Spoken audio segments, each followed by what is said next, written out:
I speak 9 languages, the girl said proudly. The billionaire chuckled, but the laugh caught in his throat.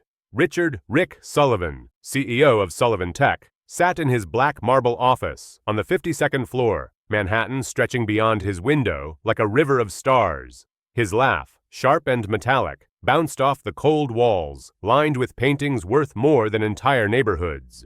Beneath his feet, the thick carpet swallowed footsteps whole. On his wrist gleamed an $80,000 Patek Philippe, tilted just enough to remind everyone that he stood above them. "Send them in," Rick muttered into his gold-plated intercom. A crisp voice replied, "Angela Johnson and her daughter are here to clean." The glass doors slid open. Angela pushed a supply cart, her navy uniform neatly pressed. Beside her walked her daughter, Leah Johnson, a thin black girl with a spotless backpack and scuffed but polished shoes. Leah looked around with curiosity, letting her eyes linger a second too long on the world her mother had served for years, but had never been invited to truly see. Rick circled them like a shark. "Angela, 8 years here, isn't it? Tell me, what's your education?" "I finished high school," Angela answered quietly. "Only high school," Rick sneered, letting the words slice the air. His gaze shifted to Leah. "And this is the little colored girl learning how to dream. Let me be clear, this is not the place for people like you to dream, not with your background, not with your skin." The words dripped casually, but their cruelty was unmistakable. Angela lowered her head. She had survived in silence, shrinking herself, knowing this tower thrived on muffled footsteps and hidden labor. But today, her daughter stood beside her, and silence refused to stay still. Rick pulled out a stack of yellowed pages. "Let's have some fun. Picked this up at Sotheby's. Translators gave up on it. They called it a linguistic labyrinth. Classical Chinese, Arabic, Sanskrit, ancient Hebrew, Persian, medieval Latin. Every section different. Even the best gave up. Hey kid, want to take a shot?" Leah studied the ancient script, its lines meandering like rivers splitting into streams. Rick smirked, twisting the knife. "Your mom scrubs toilets for people smarter than her. You'll end up the same. Intelligence runs in bloodlines, and with your skin, climbing these stairs is impossible." Leah lifted her gaze. Her eyes weren't angry, just steady. "You said the translators couldn't read it," she said calmly. "Can you?" "I'm a businessman, not a linguist." "Then you can't read it either, yet you laugh at others for not being able to." She paused, her voice soft but firm. "Money isn't proof of intelligence." The air tightened. Rick's face flushed. "A poor black kid claiming she can read what PhDs couldn't?" he scoffed. "Stop fooling yourself." Leah didn't look away.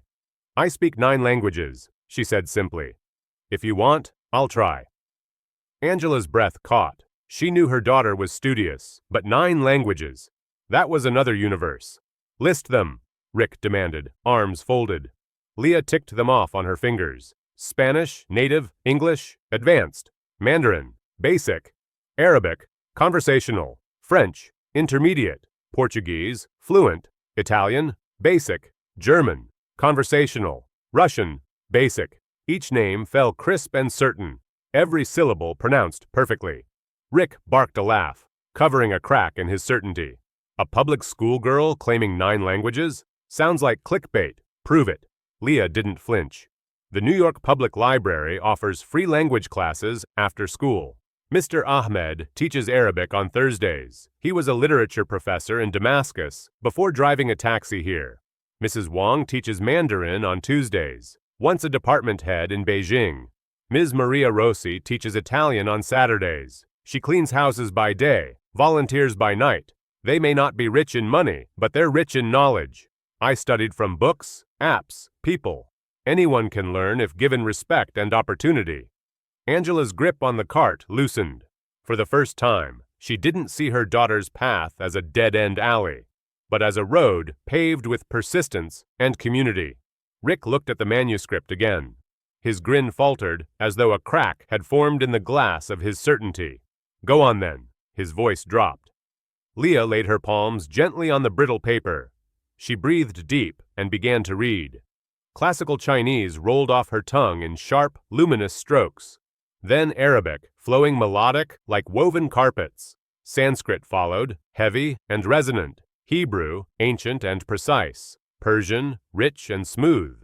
Latin, echoing with medieval cadence. Each language distinct, yet bound together like a river coursing through many lands.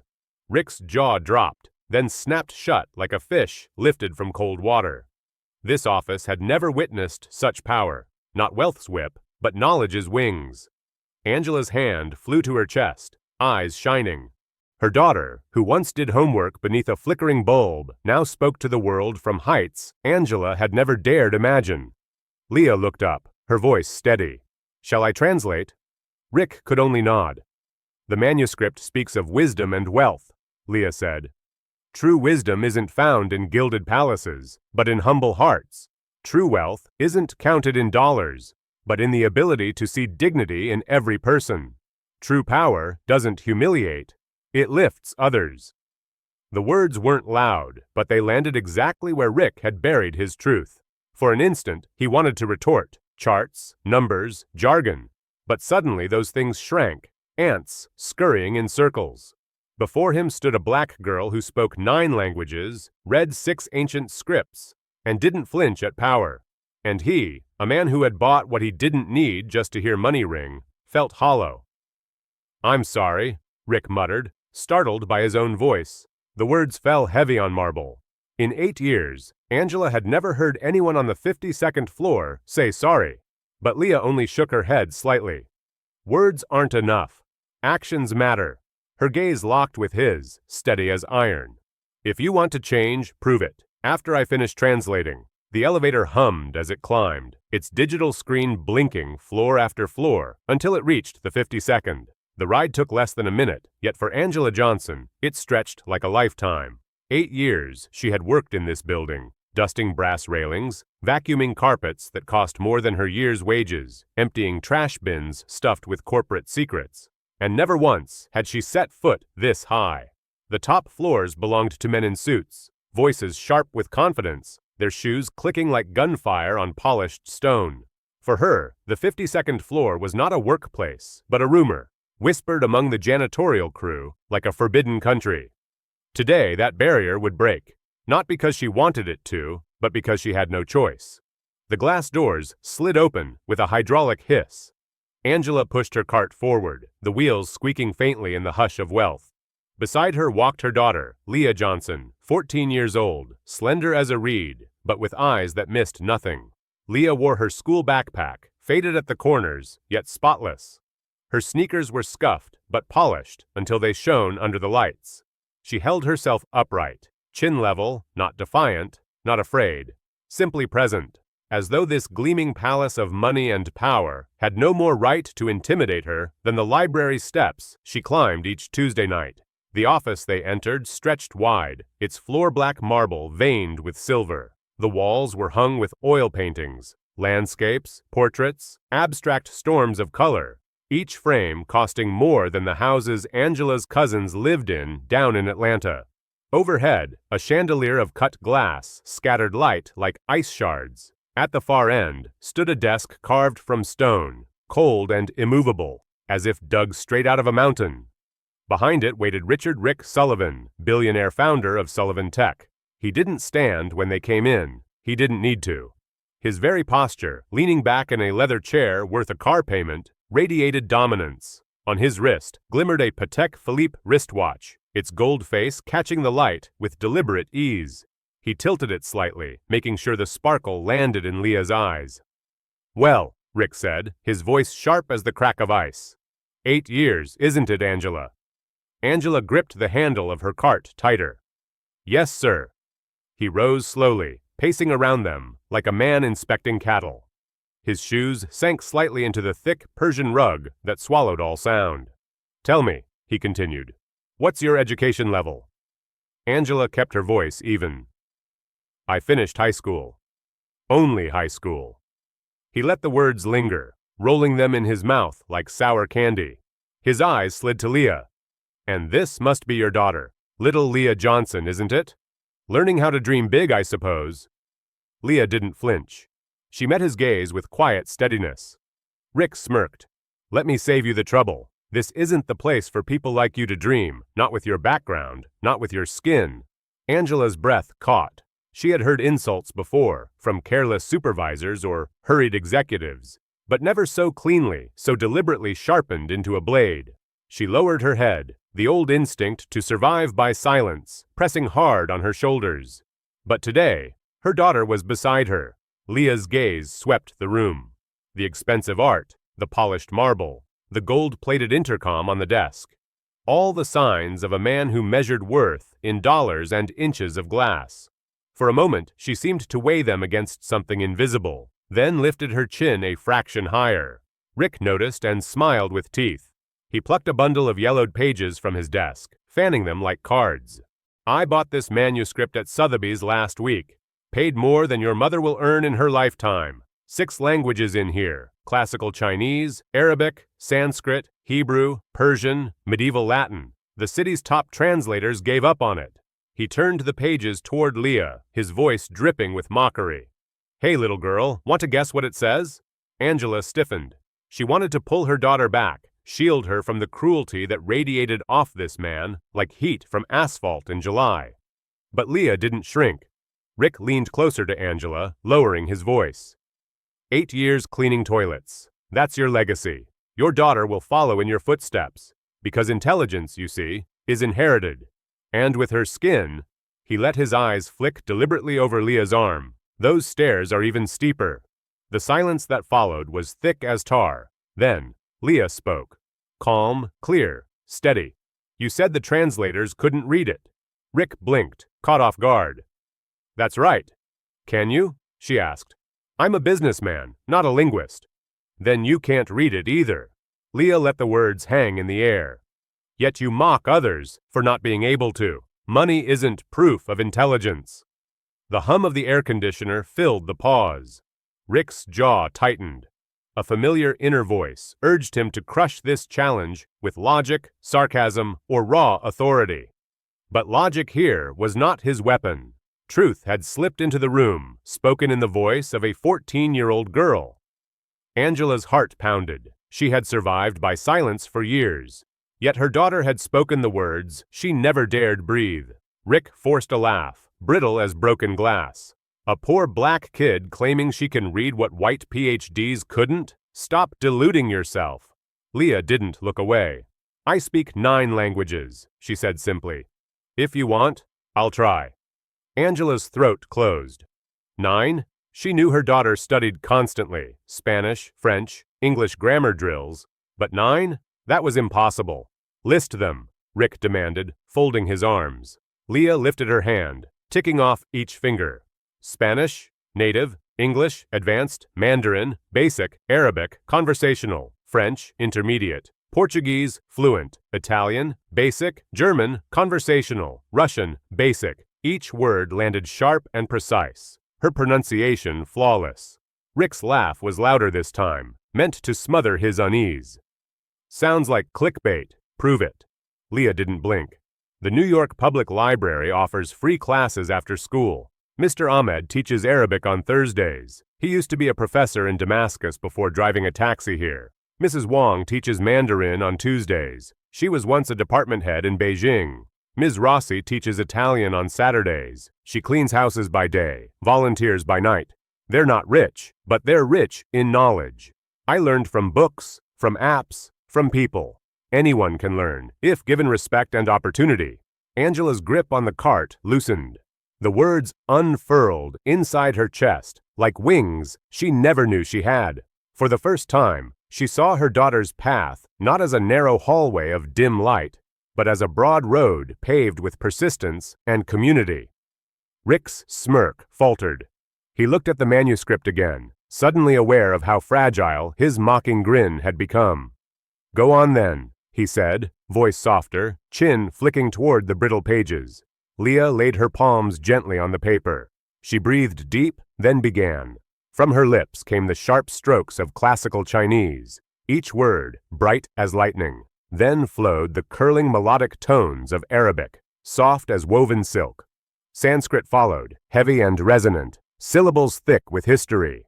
Hebrew, precise and ancient, like stone chiseled by faith. Persian, smooth as flowing honey.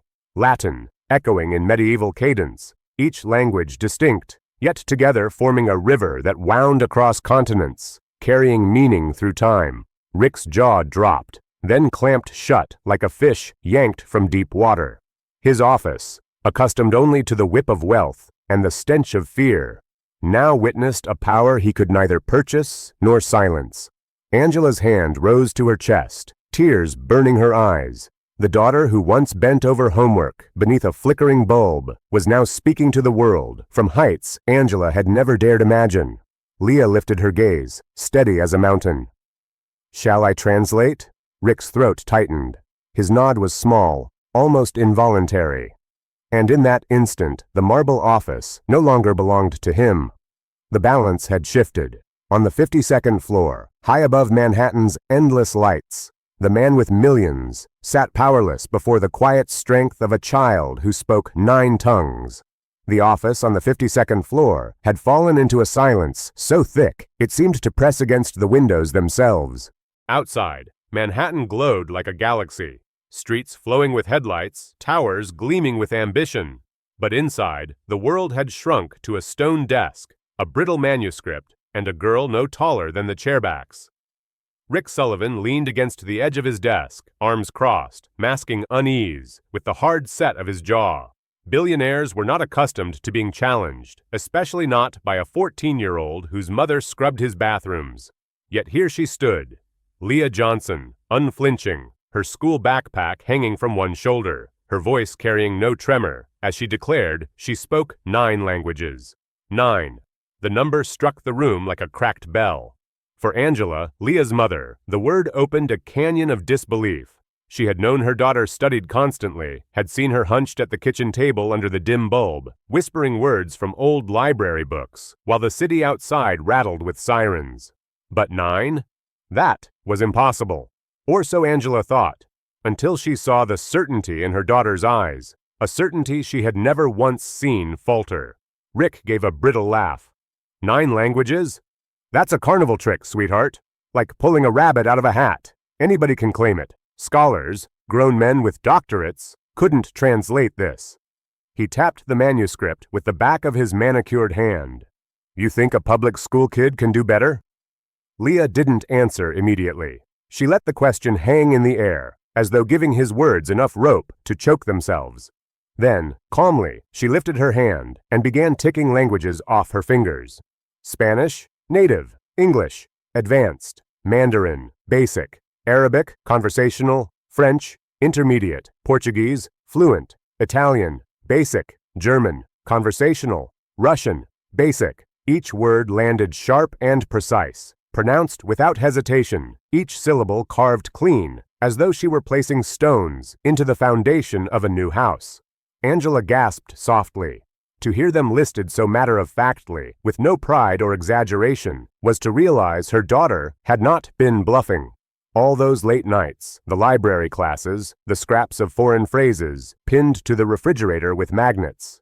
This was the fruit, ripening all at once, in a room where it mattered most. Rick's laugh came too quickly, too loud, like glass shattering on tile. A public school girl rattling off language names, that proves nothing. Clickbait, a YouTube stunt, words are cheap, fluency, comprehension, that's different. Leah's expression didn't change. The New York Public Library offers free language programs. Every week after school, I study there. Mr. Ahmed teaches Arabic on Thursdays. He was once a literature professor in Damascus. Now he drives a cab. Mrs. Wang teaches Mandarin on Tuesdays. She used to chair a department in Beijing. Ms. Rossi teaches Italian on Saturdays. She cleans houses by day, volunteers at night. They are not rich, but they are scholars. I listened. I practiced. I learned. Her voice was firm, but never boastful. Rick's smirk faltered for the briefest second. He had spent millions on consultants, private tutors, experts flown across oceans. This child had pieced together knowledge from discarded corners of the city, from teachers hidden in plain sight. Men and women America had overlooked. Leah pressed on. I didn't buy knowledge. I earned it. From books, from apps, from people willing to share what they knew. You mocked my mother for finishing only high school. But do you know what it means to study while cleaning shifts run long? to memorize grammar rules under a flickering bulb, to practice pronunciation on the subway while strangers stare. Angela's eyes brimmed, her heart swelling and breaking all at once. She had never heard Leah speak this way, not to her, not to anyone. Her daughter, who once whispered quietly so as not to disturb her exhausted mother, was now speaking with a voice that filled the highest floor of Sullivan Tower. Rick cleared his throat, defensive. Cute speech, but knowledge without proof is just noise. He shoved the manuscript toward her. The brittle pages trembled faintly in the draft from the air vent. Here's your test, prodigy. 6 ancient tongues. Top translators failed. Show me. Angela stiffened, ready to stop her daughter from walking into a trap. But Leah didn't hesitate. She slid the manuscript closer, laid her small palms on the parchment as though steadying a heartbeat. Then she began to read. The first sounds out of her mouth cut through the air like a bell struck clean. Classical Chinese, sharp, measured, precise, tones rising and falling with practiced grace. Each syllable fell like brush strokes painting on empty air. Without pause, her voice shifted into Arabic, flowing, curling, melodic, the sounds unfurling like a carpet woven with endless patterns. The rhythm was not that of an amateur, but of someone who had lived in the language, even if only on borrowed time. From Arabic, she moved into Sanskrit, each syllable weighted, resonant, as if carrying centuries of philosophy in its sound. Ancient Hebrew followed, each word etched into the air like chiseled stone, solid and enduring. Persian came next, smooth as honey poured slowly from a jar, rich and warm. Finally, Latin, echoing with medieval cadence, solemn, reverberant, like voices chanting in a cathedral, each language distinct, each carried with clarity. Yet together they flowed seamlessly, like rivers joining into one current, their waters different in color, but the same in essence. Rick's jaw slackened. He snapped it shut, quickly, but the crack in his certainty was plain. The office, always a theater of his power, had transformed into a stage for something he could neither buy nor control. Here was not wealth's command, nor fear's silence, but knowledge's undeniable weight. Angela pressed a hand to her chest. Tears blurred her vision. This was her child, the one who once scribbled homework on scraps of paper while she worked night shifts, now reading languages older than America itself, standing unshaken before a billionaire. Leah's eyes lifted. Do you want me to translate? Rick swallowed. The word yes slipped out before his pride could stop it. She nodded, turning back to the manuscript. The first layer is instruction. It says, whoever thinks they are above others because of money is the poorest of all, for they've lost the ability to see light in others. Whoever uses power to belittle others is weak, because they must shrink others just to stand tall. Her words, carried across centuries, landed squarely in the center of the marble office. Rick pressed his palm on the cold edge of the stone desk. Once, that stone had made him feel grounded, untouchable, safe. Now, it was icy, unyielding, no refuge at all. He felt an old instinct rise, to argue, to twist logic into armor. But the room had changed. Logic was no longer something he could purchase, no longer a commodity to bend to his will. Truth, raw and bright, had taken center stage, and it spoke in 9 tongues through a girl he had dismissed minutes earlier as a little colored dreamer. Angela watched Rick's fingers stiffen on the desk, his composure slipping like a mask in a storm. She knew he wanted to strike back with the only weapons he had ever trusted: sarcasm, money, ridicule, but none of those could hold in this moment. Leah paused, letting silence deepen. Then she turned a page, voice steady. The second layer is metaphor. The text says, language is like a river. Water changes name and color as it flows through each land, but it remains water. People change skin, jobs, bank accounts, but they remain human. Their dignity does not change. At the word dignity, Leah's eyes lifted and pinned Rick in place. Angela's breath caught sharply. Dignity. She had known that truth in her bones, though life had forced her to lock it away. She had been called the wrong name more times than she could count, treated as invisible, as a tool rather than a woman. But hearing her daughter speak that word now, here, in this sanctum of wealth, was like a door breaking open in her chest. Leah turned another page. The third layer is choice. When the powerful realize they have been blind to the wisdom around them, that is the moment they begin to awaken, or condemn themselves. The final word dropped heavy, like a stone falling into a deep well. Condemn. Rick's throat tightened. He looked around his office. At the chandelier above, at the $1,000,000 paintings on the wall, at the panoramic glass, showing a city that seemed suddenly far away. For the first time, all of it resembled not wealth, but chains, golden handcuffs, binding him in a prison built from arrogance. He turned toward Angela, and for the first time, he didn't see the uniform. He saw the face of a mother who had stood through weary nights, unseen but unbroken. "I was wrong," he muttered, but Leah's voice cut through, calm, unwavering. "Not yet. Words are not enough. Actions matter." She closed the manuscript with careful hands. The sound echoed like a verdict. And in that moment, the 52nd floor of Manhattan was no longer ruled by the billionaire with his stone desk. It was claimed by the girl who spoke 9 tongues, who turned silence into judgment, and who carried the weight of wisdom on shoulders, small but steady. The silence in the room deepened, as if the walls themselves were holding their breath, waiting for the next move. Rick Sullivan stood at the center of it all, his usually confident demeanor now slipping through his fingers like sand. He had spent his life building empires of glass and stone, of numbers and deals. He had measured everything in wealth, purchasing what he wanted, controlling what he could, and bending others to his will with the force of his success. But here, in this moment, standing on the 52nd floor of his own tower, he found himself powerless. Leah Johnson, 14 years old, a daughter of a janitor, speaking 9 languages, had just done the unthinkable. She had dismantled his entire worldview with quiet words and a calm assurance that cut deeper than any insult he could throw. The manuscript, the languages, the ancient words, none of them were enough to hide the truth that had suddenly arrived, wrapped in the body of a child. Rick's gaze shifted toward the large windows that overlooked the city below.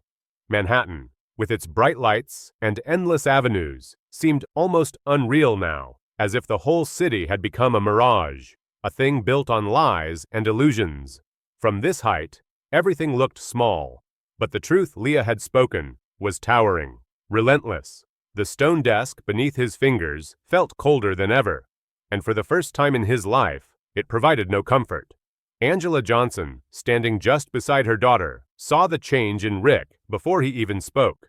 She had witnessed power, witnessed the way it bent and crushed people like her and her daughter into submission for so long. But now something had shifted. The man who had once held all the cards was now left standing in the shadow of a child who had shown him that wealth was not the measure of power. Rick cleared his throat, trying to gather his scattered thoughts. His voice came out more strained than he would have liked. "I don't know what kind of game you're playing, but this is business. And in business, it's numbers, it's money, it's what you can prove." He gestured toward the manuscript, as if it still held any weight. "This thing, this doesn't mean anything. You speak 9 languages, fine. But that doesn't change the fact that this world runs on something else, something far more powerful than your little books and your knowledge." Leah didn't flinch. She had heard this argument before, this insistence that money and power were the only things that mattered. She had heard it from teachers who said she would never amount to anything. She had heard it from strangers who assumed she was destined for a life of servitude. But Leah knew better. She knew that true power didn't come from money or status. It came from understanding, from knowing who you were and standing firm in that knowledge, even when the world tried to knock you down. The quiet authority in Leah's voice broke through the tension, like the first crack of dawn breaking through the night sky. "You're right. This world does run on money, but it also runs on truth." "And truth," she paused, her eyes meeting Rick's. "Cuts deeper than wealth." Rick's face tightened. For a brief moment, the billionaire CEO was not the towering figure he had always been, but a man who was being forced to confront the cracks in his carefully constructed empire. He had built his fortune by playing by the rules of the world, the rules that said wealth was the ultimate currency, that power could be bought and sold. But Leah had just shown him something else. something far more dangerous to his ego than any competitor or corporate enemy. Angela's voice was soft, but it carried an unspoken weight. You mock us for our lives, for our work, for the way we've survived, but you don't understand the price of that survival. You think money buys everything. But I've lived a life where every penny was hard-earned, and I've raised a daughter who didn't let the world define her. She created her own path, with nothing but books and the will to keep going. That's the real wealth. Rick's hands twitched, the words landing like stones on his chest. For a brief moment, he wanted to shout back, to reassert control over this situation. But the air in the room was different now, heavy with something he couldn't dismiss, something deeper than any argument he could offer. Leah continued, her voice unwavering. The truth is, you didn't see me. You didn't see my mother. You didn't see the teachers who gave everything they had to help us learn, even when they had nothing. You didn't see the people who work 2 jobs just to make sure their children have a chance at something better. You didn't see any of that because you were too busy measuring people by their wallets, by their status, by what they could give you. But money doesn't give you dignity. People do. Rick stood there, his mind racing, trying to find something, anything, to say that would push back against this overwhelming wave of truth. But nothing came. The words were gone. Leah had exposed a truth that Rick had long buried beneath layers of wealth, privilege, and pride. And now, he was forced to confront it. Angela's gaze softened as she looked at Leah, her daughter, the girl who had always made her proud. But in this moment, she felt a deep, emotional swell that she couldn't explain. For years, Angela had endured being overlooked, belittled, erased. Yet here was her daughter, standing tall, speaking words that no one had ever had the courage to say to men like Rick Sullivan. Leah had shown her that dignity could not be bought, and that the truest form of power lay in the ability to speak truth to those who sought to silence you. Rick's shoulders slumped imperceptibly. He glanced at the manuscript, then back at Angela and Leah. For a moment, the vast wealth and power he had accumulated seemed irrelevant, like a suit of armor that no longer fit. He had spent his life collecting money, property, and influence, thinking they were enough to protect him. But now, he understood. They were nothing more than tools for maintaining an illusion. Leah spoke again, but this time, her voice was softer, more deliberate. I'm not here to prove anything to you. I'm not here to win your approval or your respect. I'm here because people like you need to understand that there is more to this world than money. There is more to people than what's in their bank account. And if you want to know the truth, the real truth, it's this. No matter how much you own, you'll never have what my mother and I have. You'll never have the strength to stand in front of someone who's told you that you'll never amount to anything and say, I am enough, I am valuable, and I won't let you take that away from me. Rick's breath caught. He had been too focused on his empire, his money, his power, to see that something more important had been slipping through his fingers all along. And now, Leah had shown him what it meant to truly live with strength, with conviction, and with dignity. I didn't understand, he muttered, the words barely escaping his lips. Leah didn't answer. She didn't need to. The truth had been spoken, and that truth, heavy and undeniable, had shifted the balance in the room forever. The silence that followed was different now. It wasn't oppressive or filled with tension.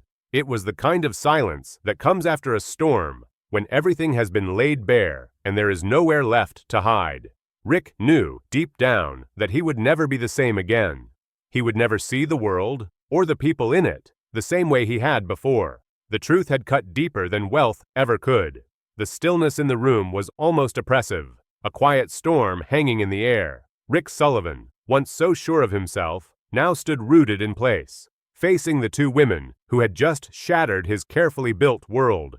His mind was still reeling from the truth Leah had spoken, but it was the calm certainty of her words that kept circling in his head like an unshakable drumbeat. Money isn't power. People are more than what you can buy. Dignity is not something you can purchase. It's something you earn. And now, standing before him, Leah had just leveled the playing field in a way that could not be undone. Leah didn't need to say anything more. Her calm silence filled the space between them like a wave before it crashes. But Angela, who had been quiet up until this point, spoke up again. her voice steady, but carrying the weight of years spent being invisible. "You said you were sorry," Angela began, her words measured, yet firm. "But an apology is only the first step.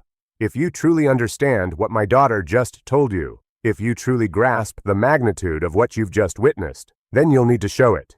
You'll need to act." Rick didn't reply immediately. His eyes darted back to the window. The city sprawled out beneath him, distant and indifferent. The lights of Manhattan twinkled like jewels.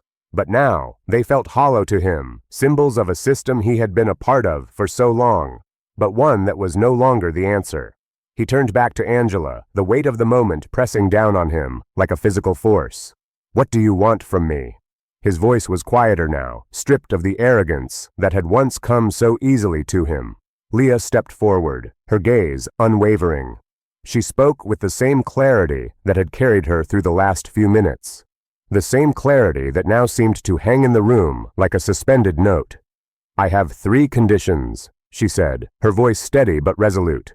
"If you truly learned what we've shown you today, if you want your apology to mean something more than just words, then you'll have to fulfill these conditions. Without them, your apology is just that, words, empty." Rick's eyes narrowed slightly, but there was no mockery in them now. He stood a little straighter, as though the weight of Leah's words had pierced him in a way he hadn't anticipated. "What are your conditions?" His tone was more curious than dismissive. Leah didn't flinch. She didn't pause. She simply began listing them, each one articulated with the same quiet strength that had caught Rick off guard from the beginning. "First," Leah began, raising one finger, "you will apologize to my mother, truly apologize, not for today, but for the last 8 years, for every time you treated her like she was invisible, for every time you assumed she was beneath you. You will say her full name. You will look her in the eye, and you will say, 'I am sorry for not seeing you as a person. I am sorry for humiliating you in front of your daughter. I am sorry for never once asking about your life.'" Angela's breath caught in her throat. She had imagined this moment 1,000 times, dreamed of the apology that might never come. She had told herself it didn't matter, that it was enough to survive, to keep going, to never need the validation of someone like Rick Sullivan. But now, hearing Leah's words, she felt a flicker of something she hadn't dared feel before, hope. Rick swallowed hard, his throat tight. He looked down at the stone desk, his hands still gripping its cold surface. The words Leah had spoken were simple, but they carried the weight of years of injustice. He had never truly considered what his actions had cost Angela. What they had cost Leah. Without another word, he stepped toward Angela. His voice was almost a whisper as he spoke. "Carmen Johnson," he said slowly, the name falling from his lips with an unfamiliar reverence. "I am sorry for not seeing you as a person. I am sorry for humiliating you in front of your daughter. I am sorry for never once asking about your life." The words were raw, unpracticed, but there was something genuine in the way they left his mouth. For the first time in years, Rick Sullivan felt as if the walls of his carefully constructed world were beginning to crumble. He looked at Angela, waiting for her response. Angela stood tall, but there was no immediate forgiveness in her eyes. She nodded, acknowledging the apology, but it wasn't the forgiveness she had once longed for. Not yet. It was the recognition that Rick had taken the first step, and that perhaps was enough for now. Leah moved on, undeterred by the heavy silence that followed. "Second," she said, raising a second finger, "you will use your power to do the right thing. You will create scholarships for students from working-class families, with a special priority for marginalized communities. You will fund language programs at the New York Public Library, so that other children like me, can have access to the same opportunities. You will create real career pathways for service workers in your company, so that hidden talent can step into the light, not just for show, not for PR, real change, real investment." Rick hesitated. The weight of this second condition was heavy, heavier than anything he had ever been asked to do before. His mind raced. He could feel the old arguments bubbling up. The fear of how this would look to his shareholders, to his colleagues, to the world. He could already hear them questioning the ROI. But as he looked at Leah, at Angela, he realized that none of that mattered. "How many scholarships?" Rick asked quietly, his voice less sure than before. 150, Leah answered firmly, without a second of hesitation. Not a PR number, but enough to make a difference. Enough to carry a whole class of students through. That's how many. And not just in name. They'll be supported, mentored, nurtured. Rick nodded, his mind already spinning with the logistics, the meetings, the budgets. But for the first time in his life, the numbers no longer seemed important. What mattered now was the truth Leah had spoken, the truth that had been there all along, hidden in the corners of his empire, waiting for someone to bring it to light. Leah paused, letting the silence settle again. Third, she said, raising a final finger. You will learn a new language, so that you can understand what it feels like to start from zero. Every Tuesday after work, you will go to the New York Public Library. I will teach you Mandarin. No VIP rooms, no special chairs. You will sit at the same wooden tables as everyone else. You will practice the tones, and when you make a mistake, you will learn from it, and you will learn how to listen. Rick stared at her. For a moment, his pride bristled. The thought of sitting in a library, after all his years of exclusive clubs, private jets, and VIP treatment, felt almost absurd. He wanted to argue, to dismiss it as beneath him, but the truth of what she was asking for sank in. And in that moment, he knew he had no choice. Agreed, he said, his voice low, almost defeated. Leah nodded, satisfied, but she didn't smile. We're done here, she said simply, turning toward the door. See you Tuesday at the library. Bring a notebook. You'll need it. Rick watched as they left the room. Mother and daughter, their heads held high. The door clicked shut behind them, and the silence returned. But it was no longer the silence of control. It was the silence of a man who had just been irrevocably changed, who had agreed to take the first steps toward redemption, toward something he could never buy with all his wealth. And as Leah's words echoed in his mind, dignity is not something you can purchase. People do. Rick Sullivan knew, with a certainty that cut deeper than any deal he had ever brokered, that the real work had just begun. The elevator ride down from the 52nd floor seemed like an eternity. Rick Sullivan stood in the corner, arms crossed, eyes fixed on the glowing numbers, as they ticked slowly downward. He had never been one for self-doubt, never one to question his decisions. But today, as the elevator descended, he felt a quiet unease settle in his chest, an unfamiliar discomfort that tightened with every floor. 2 weeks ago, none of this had seemed possible.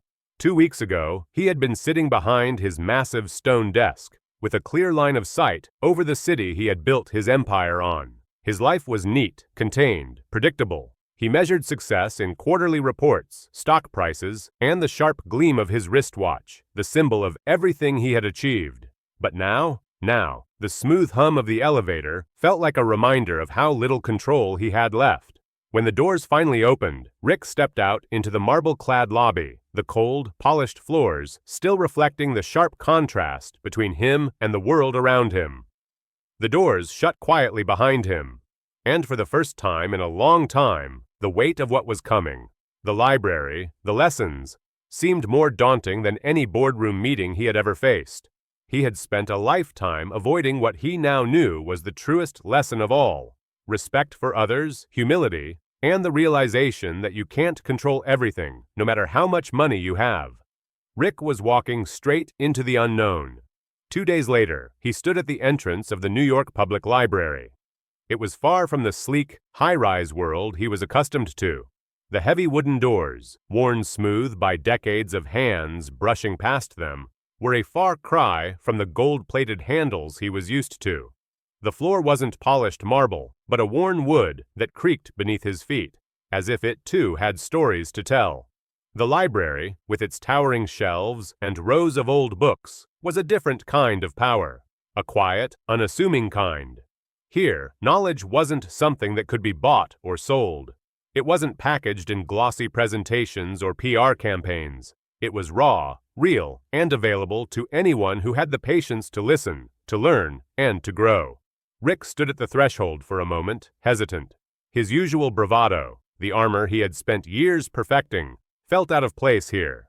In this room, there were no VIP chairs, no golden plaques with his name engraved on them, only rows of tables, wooden, sturdy, and humble. And then he saw her. Leah Johnson was sitting at one of those tables, her backpack resting on the floor beside her. She wasn't alone. The table around her was filled with people of all ages. Immigrants, elderly folks, young students, all hunched over their notebooks, scribbling diligently. Leah didn't look up at first. She was bent over a sheet of paper, pencil in hand, her brow furrowed as she concentrated on something in front of her. Rick walked toward her slowly, his footsteps echoing in the quiet of the library. The noise of his polished shoes clashed with the soft murmur of others around him, and he was suddenly aware of how out of place he felt. He stopped in front of Leah's table, the weight of her gaze lifting slowly from her work. Her expression was calm, unbothered. "You're on time," Leah said, her voice steady, almost as if she had expected him. Rick nodded, feeling awkward. He was used to being on time. He was used to being the first one to arrive, the first one to take control. But here, in the quiet library, time seemed to have a different rhythm, a rhythm he was still trying to grasp. I'm here," Rick muttered, feeling as though his words had little weight. Leah didn't respond. She simply slid a notebook toward him. It wasn't anything fancy, just a plain, grid-lined notebook with a pencil resting on top. The simplicity of it felt jarring to Rick.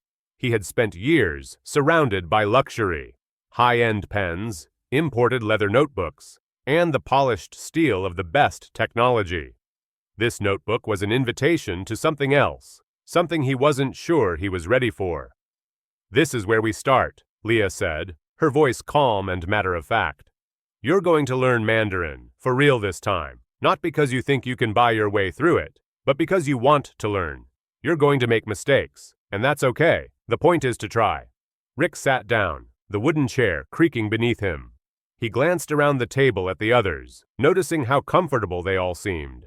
They weren't distracted by their phones or checking the time. They were simply present, something he hadn't been in years. Leah smiled slightly, a flicker of something, almost like approval in her eyes. "Don't worry, I'm not here to make you feel stupid. I'm here to help you learn." Rick swallowed hard. He didn't like feeling out of control, didn't like the way his usual tactics of intimidation or charm were useless here. He could outbid anyone in the boardroom. He could purchase influence. But here, at this wooden table, he was just another person trying to learn. The playing field was level, and it felt like it had been this way all along. He just hadn't been able to see it. "All right," Rick said, forcing the words out. "Let's get started." For the next hour, Leah guided him through the basics of Mandarin, tones, simple phrases, and the strange yet fascinating sounds that seemed so foreign to him. He stumbled over every word, the sounds rough and clumsy in his mouth. But Leah didn't mock him. She corrected him with patience, her calm demeanor unshaken by his mistakes. When he mispronounced a word, she would say it again slowly, giving him time to repeat it. "It's okay," she would say. "You'll get it. Just try again." Rick's frustration started to fade as the lesson wore on. Slowly, he began to realize that this was different. This wasn't about him showing how much he knew or forcing others to acknowledge his superiority. This wasn't about winning or succeeding in the ways he had always defined it. This was about being humble enough to make mistakes, to learn, and to grow. He thought about the man he had been just weeks ago, the one who had mocked Leah for speaking so many languages, the one who thought money and power could buy him anything, even respect. And now, sitting at this plain wooden table with a notebook and a pencil, he understood something he had never really grasped before. Learning was about humility, and humility was the beginning of true power. After the lesson, Leah handed him another notebook, a much thicker one this time. It was filled with handwritten characters, Chinese radicals, and phrases.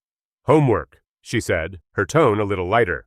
"Next time, I want you to practice the 4 tones, and try to learn at least 10 radicals. It's a slow process, but that's how you start." Rick took the notebook, his fingers brushing against the pages. He could feel the weight of the task ahead of him, but this time it didn't feel daunting. It felt right. He wasn't in a rush to finish or get it over with. He was simply ready to learn. As Leah stood to leave, she paused, looking down at him with a steady gaze. "I'll see you next Tuesday, same time, no excuses." Rick nodded, the words feeling like a pledge he was ready to make. For the first time in years, he wasn't thinking about profits or stock prices. He was thinking about something much simpler, becoming a student again.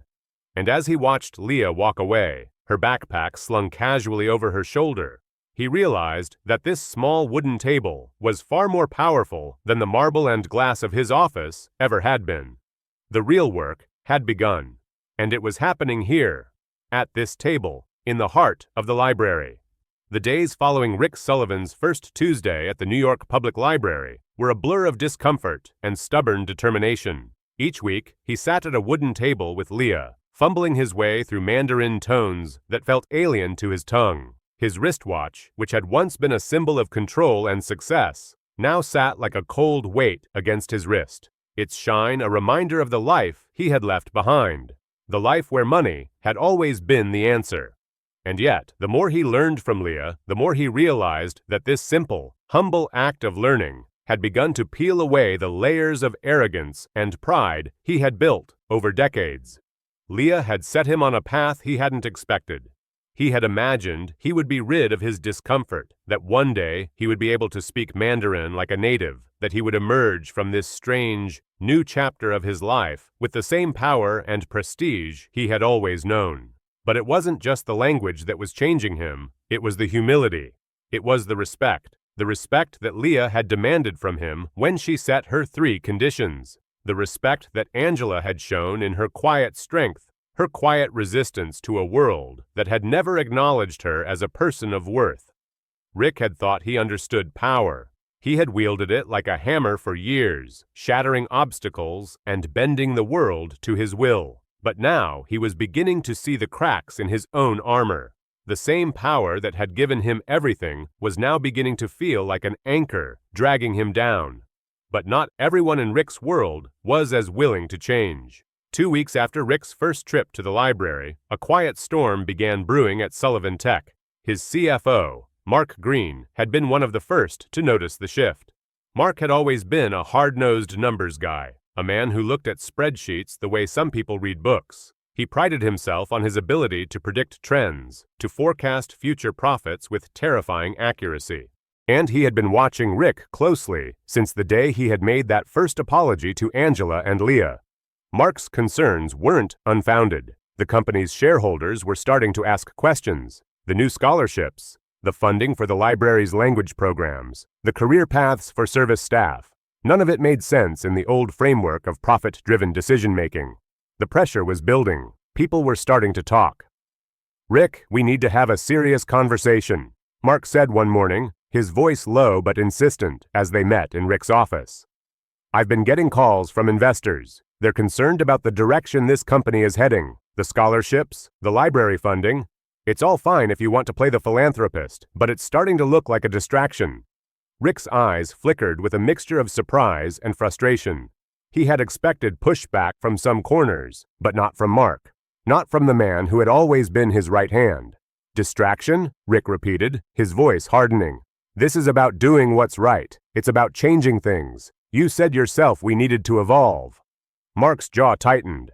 "That was before you started investing in social programs and making all these changes that don't show an immediate return. The board is asking questions. We don't have data to back up the move. You can't sell respect as a commodity, Rick."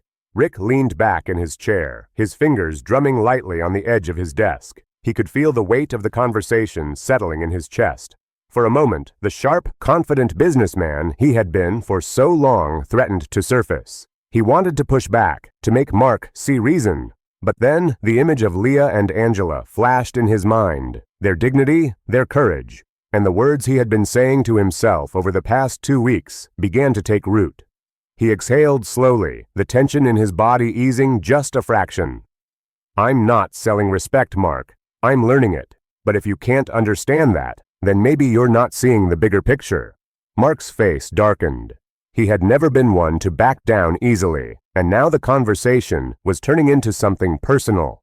"This is a business, Rick. It's not a charity. And this," he gestured toward the pile of reports on Rick's desk, "is what keeps the doors open. You can't just throw money at problems and hope they go away. We need results." Rick clenched his jaw. "Results? You want results?" He stood up, his hands gripping the edge of the desk as he faced Mark. The results are right in front of you. Look at the people we're helping. Look at the scholarships, the career paths we're creating. Look at the people we're giving dignity to. You want ROI? How do you measure dignity, Mark? How do you measure what it means to give someone a chance at a better life? Mark stiffened. You can't measure respect in a spreadsheet, Rick. The board doesn't care about your personal agenda. They want numbers. They want to see the impact on profits. Rick's eyes narrowed. And that's why I'm here, Mark. To show them that it's about more than numbers. It's about people. It's about shifting how we measure success, not just in money, but in lives changed. There was a moment of silence between them, heavy and thick with tension. Mark shook his head slowly, as though he were watching Rick slip away into some idealistic dream. Then you're going to lose them, Mark said, his voice tinged with disappointment. And you're going to lose me, too. He turned and walked out of the office, leaving Rick standing there, the echo of his words reverberating in the silence. It wasn't long after that the resistance began to grow louder. The board members started asking harder questions. Shareholders began to grumble about the changes, demanding explanations. The pressure was mounting, and Rick knew it was only a matter of time before he would have to face the inevitable pushback from the outside world. But the real resistance wasn't coming from his business associates or the boardroom. It was coming from within.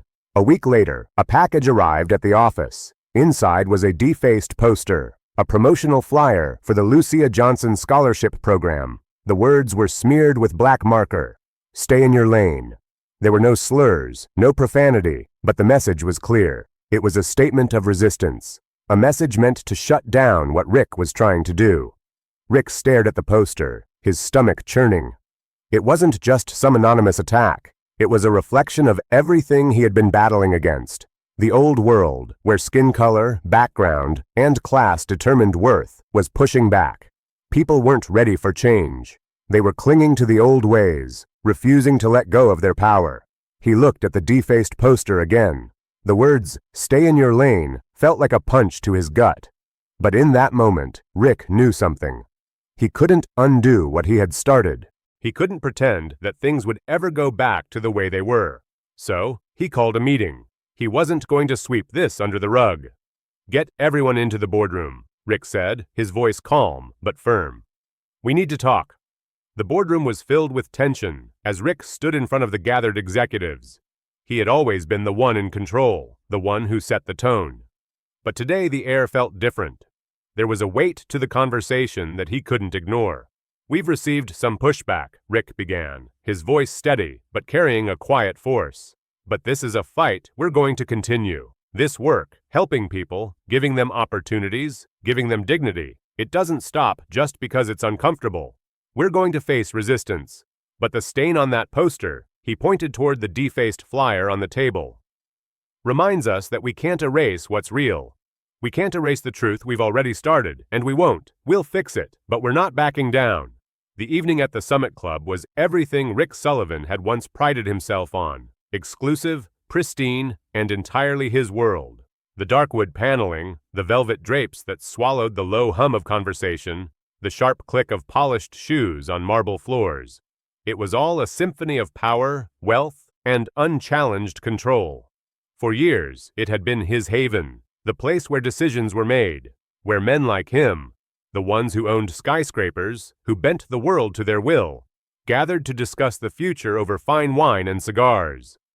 But tonight, as Rick stood by the grand windows of the club, looking out over the city's twinkling skyline, he felt none of the satisfaction that usually came with such a view. Instead, it was as though the lights of the city were mocking him, a reminder of the path he had chosen, the path that had led him here. And yet, somewhere along the way, he had lost sight of something more important. The old circle, the one of wealthy elites, business magnates, and dealmakers, no longer felt like home. It wasn't that he didn't recognize the faces around him. He did. They were familiar, every single one of them. They were the same faces he had dined with, partied with, and made deals with for years. But tonight, as they sat around the oak table, discussing their latest moves, their next investments, Rick couldn't shake the feeling that the conversation was hollow. Their talk of markets, acquisitions, and profits felt empty in a way it never had before. Rick was different now, and he knew it. It had started weeks ago, during his first real lesson in humility at the New York Public Library, when Leah had patiently corrected his Mandarin tones, when he had sat at a table surrounded by people who had never once been asked for their opinions in spaces like this. Those moments of discomfort, of vulnerability, had begun to chip away at the walls he had spent so many years building. His arrogance, once his greatest asset, was now a burden. And now, as he listened to the familiar voices of his business associates, he couldn't help but feel a shift inside himself. In the past, this room, this club, had been where he held all the cards. But now, it felt like a cage. It wasn't just the shareholders or the rising pressure within his company. It was something deeper. It was the realization that power, as he had understood it for so long, was fleeting. The more he had, the more he lost sight of the things that truly mattered: respect, connection, and human dignity.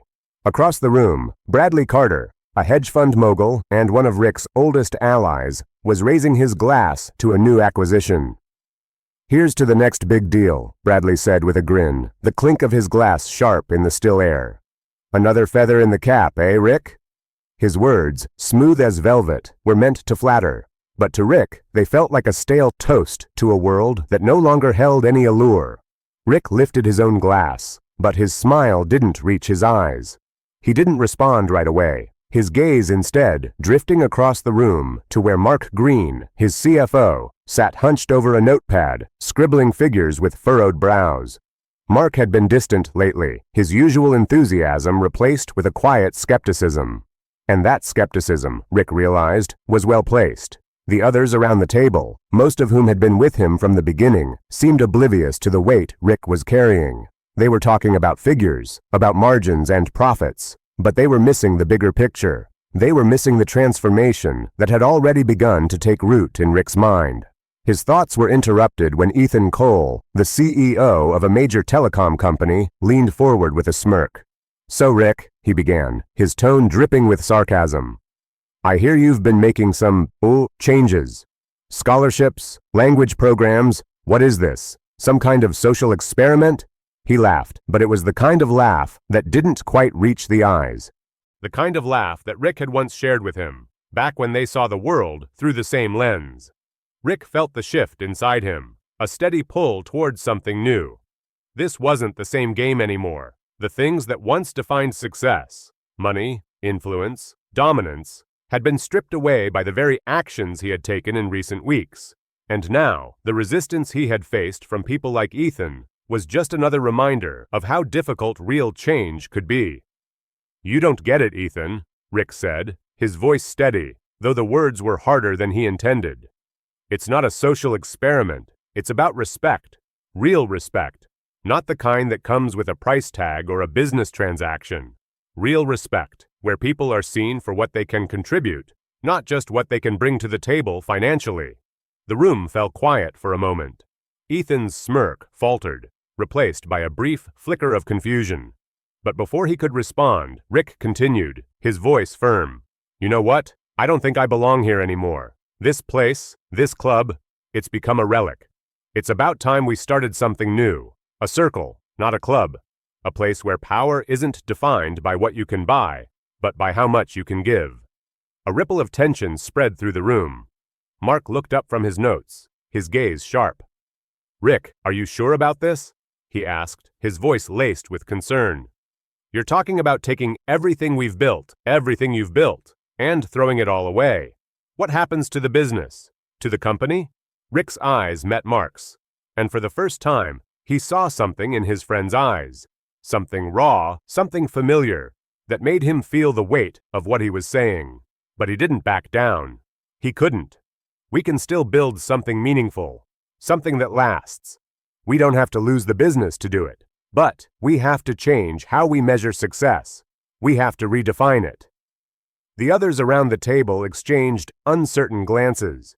Bradley, for all his bluster, was the first to break the silence.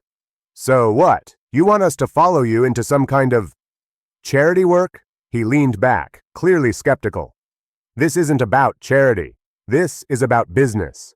His words dripped with a quiet disdain, the kind that comes from years of privilege. Rick's pulse quickened, the challenge in the air now unmistakable.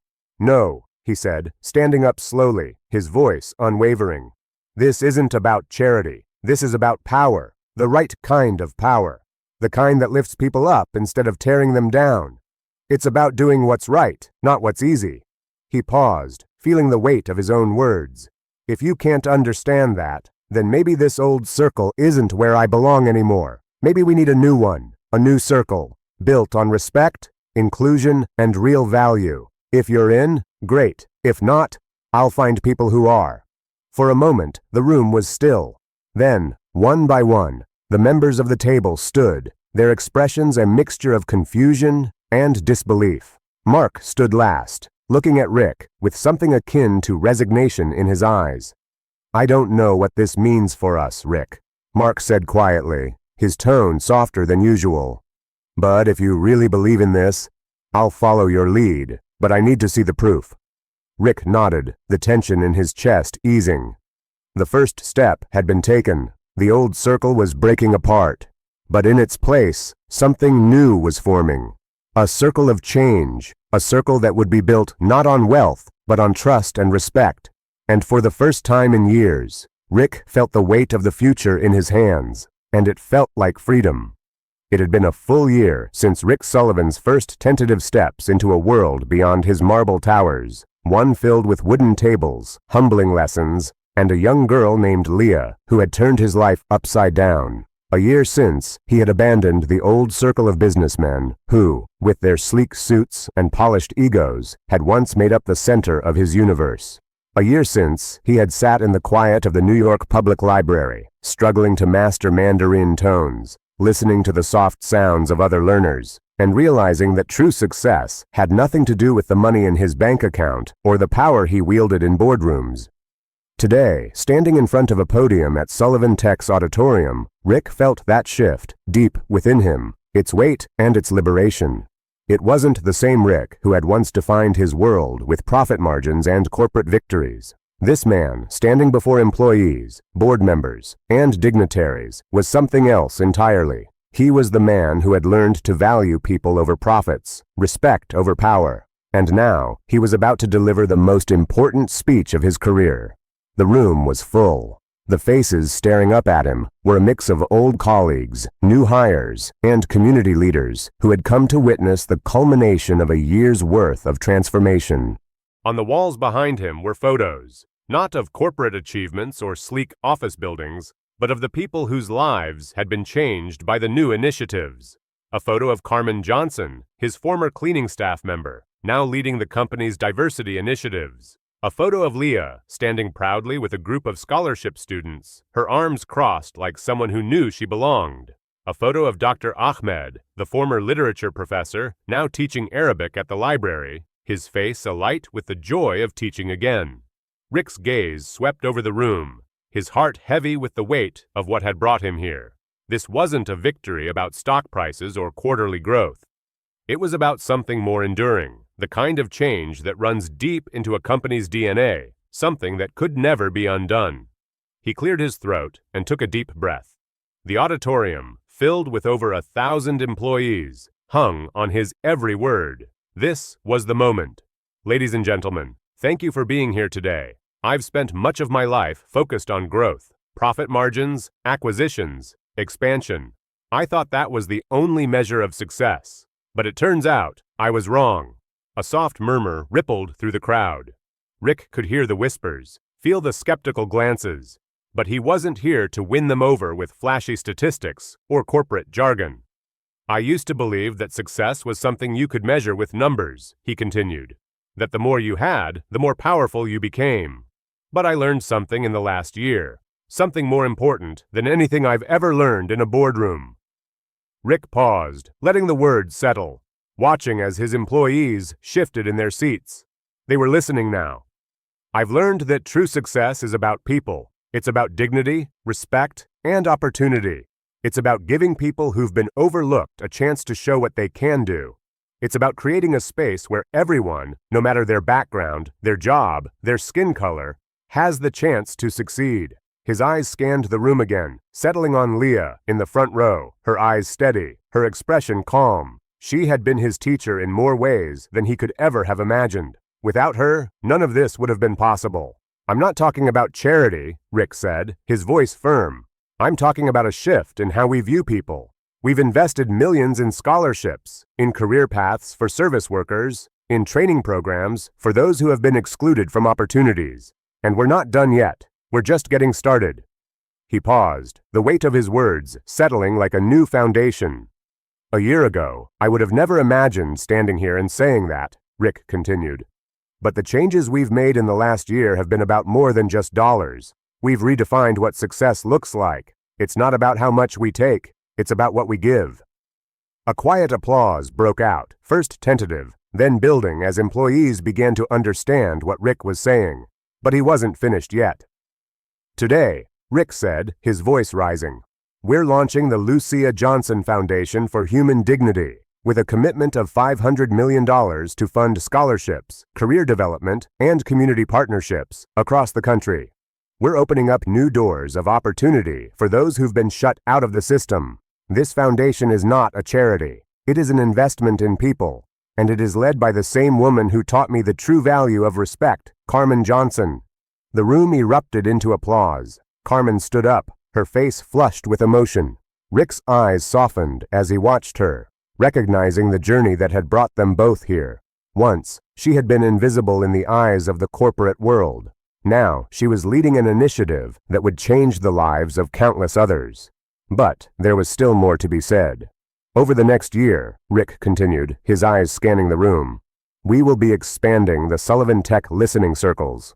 We'll be creating real, actionable change within the company to ensure that every employee, from the janitor to the CEO, feels seen and valued. Our goal is to create a culture of respect, a culture of mutual support, one that doesn't just look at bottom lines, but at the people who make those lines possible." A few heads nodded. A few murmurs of agreement filled the space. But there were still some resistant faces. It wasn't easy, this kind of change. There were still people in the room, and in the world, who thought that success was something you earned by stepping on others. They weren't yet ready to accept this new vision. But Rick had learned one undeniable truth over the last year. You can't rush change, but you can build it brick by brick. He smiled, the first genuine smile he had felt in months, and continued. "This isn't just a company initiative. This is the new Sullivan Tech. And the new Sullivan Tech is about creating opportunities for those who've never had them. It's about lifting up the unseen.